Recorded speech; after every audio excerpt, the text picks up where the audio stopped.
The summer of 2025 marked a new chapter in Europe's escalating climate crisis. Across the continent, the heat was not just oppressive, it was historic. Temperatures soared to an all-time high of 46 degrees Celsius in parts of southern Europe, smashing previous records and leaving behind a trail of parched land and human displacement. What once would have been classified as a rare and extreme weather event has now become an annual expectation as climate volatility intensifies with every passing year. In Portugal, aerial drone footage captured scenes that once seemed unthinkable outside of dystopian fiction. Villages nestled in the hills, once brimming with life and culture, were now reduced to ash and silence. Roads became evacuation routes as residents fled in panic, leaving behind homes they may never return to. According to data from the European Climate Observatory, 4 of the 5 hottest Junes and Julys ever recorded have occurred in just the last 5 years. 2025 now stands as the most severe of them all. These are not statistical flukes. They are flashing red warning signs that Europe's climate is shifting into an entirely new regime. Power grids collapse under the strain of mass air conditioning use. Elderly populations face life-threatening conditions. Rural communities, often under-resourced, suffer the greatest losses. Yet perhaps the most troubling reality of all is not just the destruction, but the opportunity it creates for profit. As fires rage and homes burn, industries emerge to capitalize on disaster. Insurance companies hike premiums. Water is privatized. Tech firms promote heat tracking apps, while fossil fuel giants subtly pivot toward green rebranding, all while continuing extractive practices that fuel the crisis in the first place. What should be a collective moment of reckoning becomes instead a marketplace for survival. There is money to be made in the age of collapse. This is the cruel irony of Europe's burning summers. Each one brings more destruction than the last, yet each also creates new opportunities for those positioned to gain from it. Displacement becomes a market, scarcity becomes leverage, and adaptation becomes a privilege of the wealthy. As the sun beats down harder each year and fire maps expand across the continent, a chilling truth emerges. Every summer is worse than the one before, and every summer, someone profits.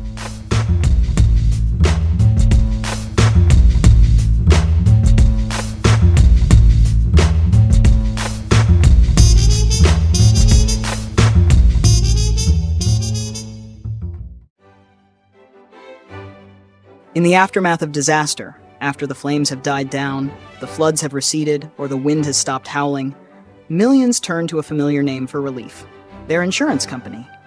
Policies are dusted off, claims are filed, and with fingers crossed, people hope the safeguards they paid for will deliver.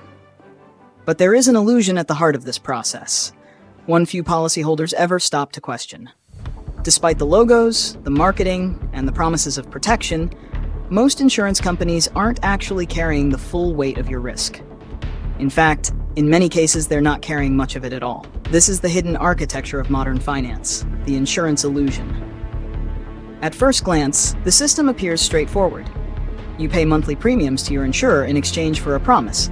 If something bad happens, they will help you recover.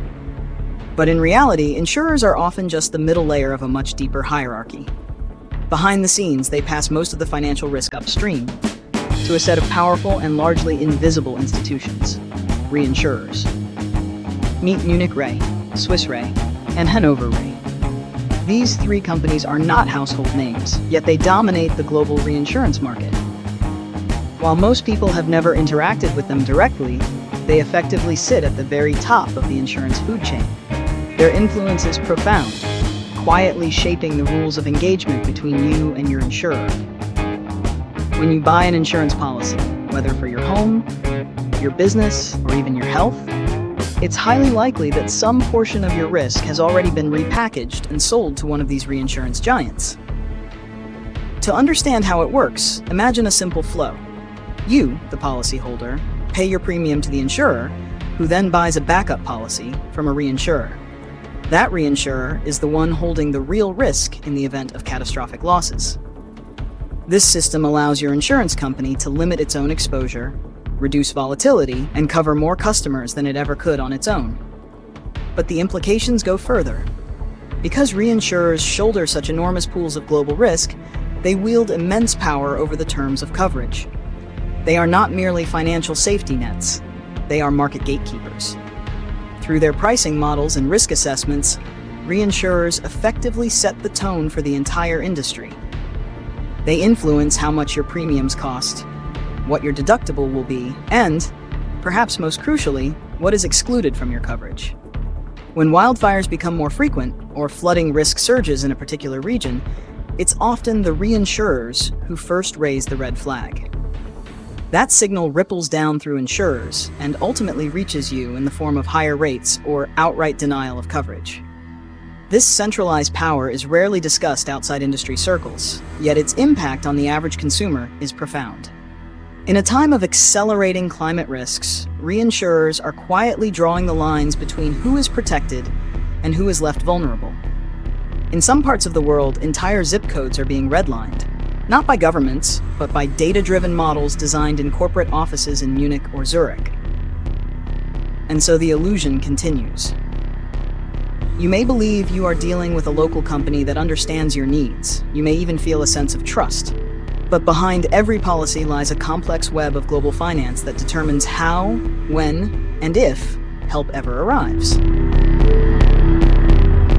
Change the subject, Bob. We're discussing your attitude. He is getting mugged. Well, let's hope we don't cover him. I'll be right back. Stop right now, or you're fired! In the world of insurance, disaster is not just a crisis, it is an opportunity. For reinsurers, whose job it is to calculate, manage, and price global risk, catastrophe can function as a trigger for recalibration. And when disasters strike back to back, the market doesn't just react, it resets. Between 2022 and 2024, a wave of climate-driven catastrophes reshaped the risk landscape. From unprecedented flooding in Pakistan to hurricane after hurricane battering the Gulf Coast, and historic wildfires across southern Europe and California, reinsurers faced year after year of billion-dollar losses. The result? A hard market, an industry term that signals rising premiums, stricter coverage terms, and shrinking availability. This shift wasn't subtle, it was seismic. As the financial toll mounted, reinsurers responded the only way they could, by repricing risk. That term sounds clinical, even technical, but its real-world impact was anything but.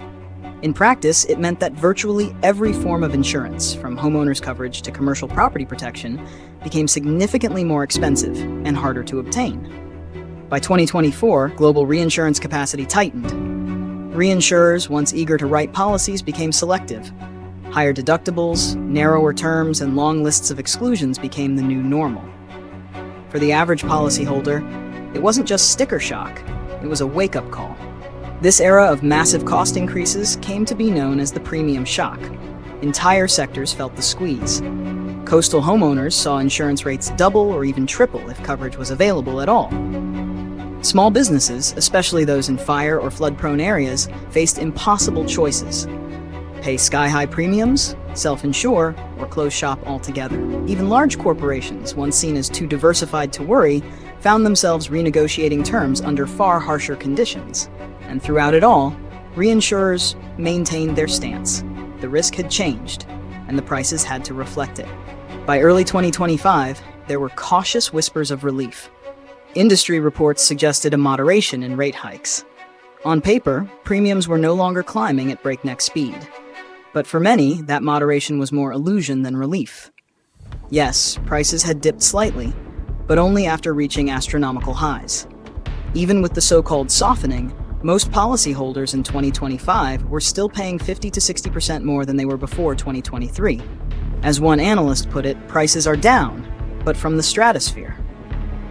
This is the nature of pricing power in an era of compounding climate risk.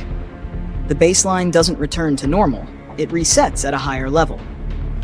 Once the market has adjusted for new risks, the costs rarely revert.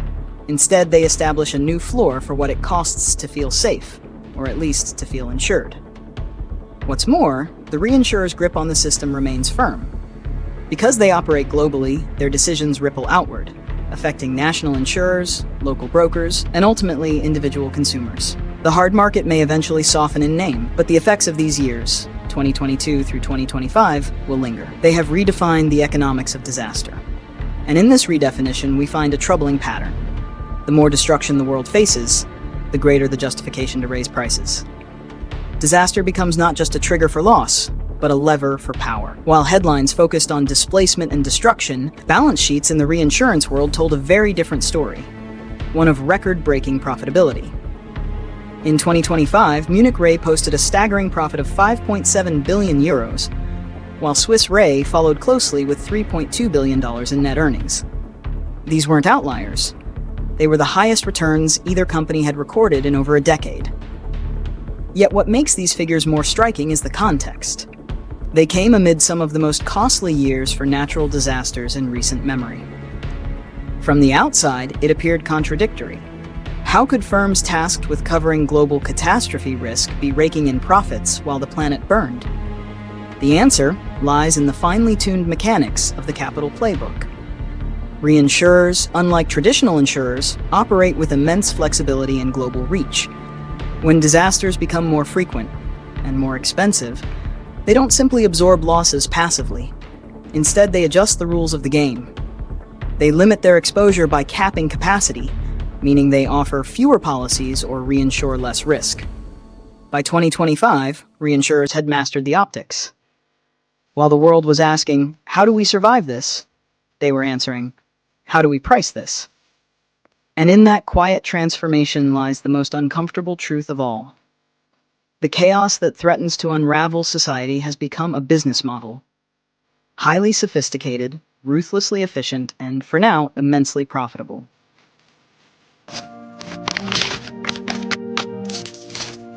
Why don't you just take my blood?